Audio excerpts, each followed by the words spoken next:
the domestic news updates on top accolade news. The headline: INEC removed deceased voters from National Register. Nigeria's local government to receive direct allocations. AFENIFERE urges continued partnership with OHANAEZE.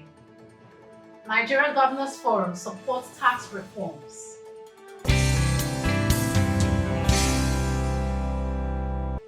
In politics, INEC removed deceased voters from National Register. The Independent National Electoral Commission has announced the removal of 7,746 deceased voters from the National Voter Register across 36 states and the Federal Capital Territory as of December 2022.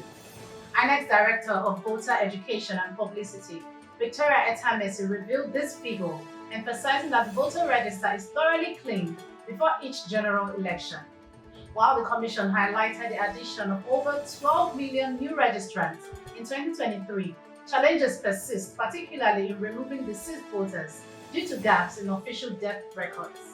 INEC also addressed issues like double or multiple registrations, which were reduced by automated biometric identification system, flagging over 2.7 million invalid registrations. Moving forward, stakeholders have recommended stronger collaboration with agencies like the National Population Commission and the National Identity Management Commission to improve the accuracy of the voter register and address declining voter turnout.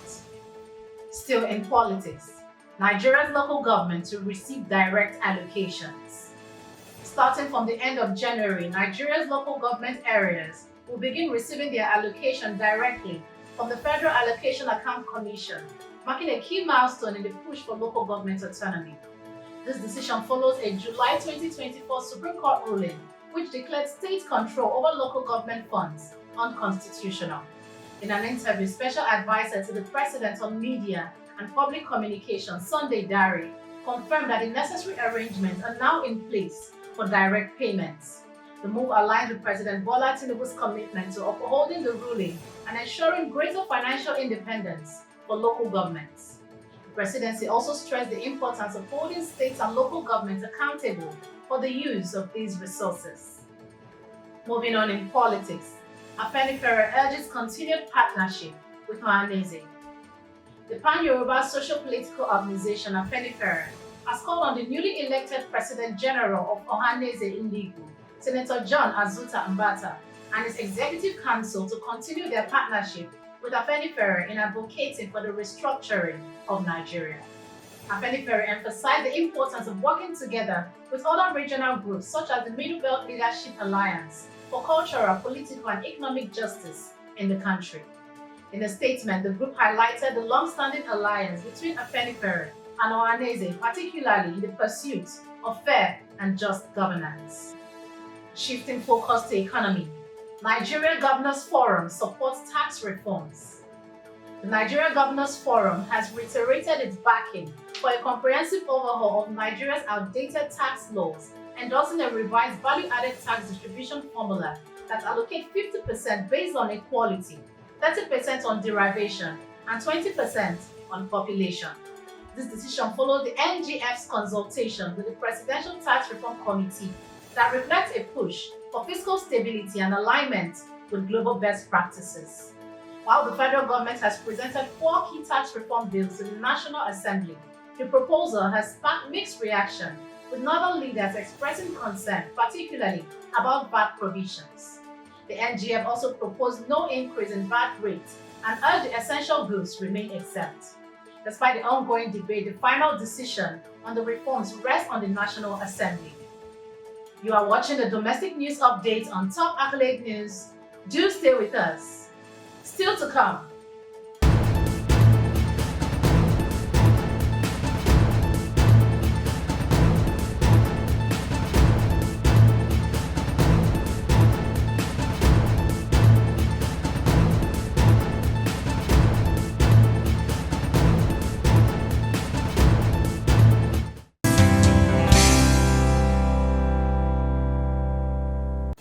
Thanks for staying with us. Insecurity. Minister calls for increased funding to combat banditry and insecurity in Nigeria. The Minister of State for Defense, Dr. Bello Matawalle, has called for greater collaboration and increased funding for the Ministry of Defense to tackle banditry and other forms of criminality across Nigeria. During the presentation of the 2025 budget proposal to the National Assembly, Matawale emphasized the need for more resources to address the country's security challenges. He pointed out that while the ministry had made some progress, including the procurement of armored personnel carriers in 2024, the current budget remains insufficient to meet the growing demands for security equipment. The minister urged lawmakers to consider increasing the ministry's budget allocation, particularly for regions grappling with rising insecurity, to ensure a more effective response to criminal activities. Moving to crime, EFCC to arraign former First Bank Managing Director. The Economic and Financial Crimes Commission is set to arraign prominent businessman Oba Otudeko and former First Bank Managing Director Stephen Onasanya over an alleged 12.3 billion naira fraud. The case, scheduled for January 20, 2025, involves Otudeko, Onasanya, former Honeywell board member Soji Akintayo, and Anchorage Leisure Limited, who are accused of deceiving First Bank into approving fraudulent credit facilities between 2013 and 2014. The charges include conspiracy, money laundering, and forgery, with defendants allegedly manipulating documents and funds to misappropriate billions from the bank. The EFCC claims they orchestrated fraudulent transactions, including diversion of over 6 billion naira to personal and corporate accounts. In entertainment, YOMI FABIYI claims MOHBAD'S brother demanded 3 million naira for video of singer's alleged fatal fall. Nollywood actor YOMI FABIYI has made startling claims regarding the late singer MOHBAD'S death.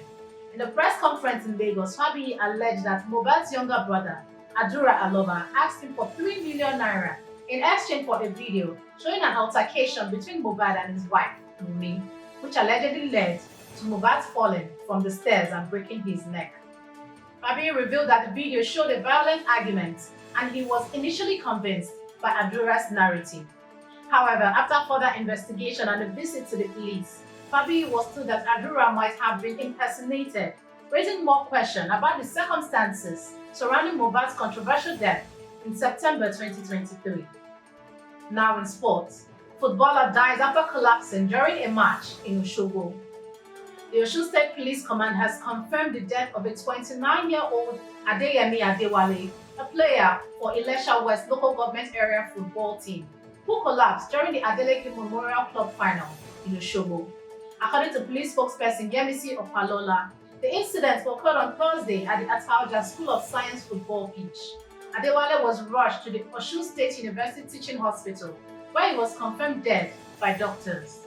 The police have launched an investigation into the matter, and the deceased body has been transferred to the hospital morgue. That concludes our domestic news updates for today. Stay tuned for more domestic news and developments. Thanks for joining us. I am Ojo Okocha. Connect and engage with us on all our social media handles. Do have a wonderful day.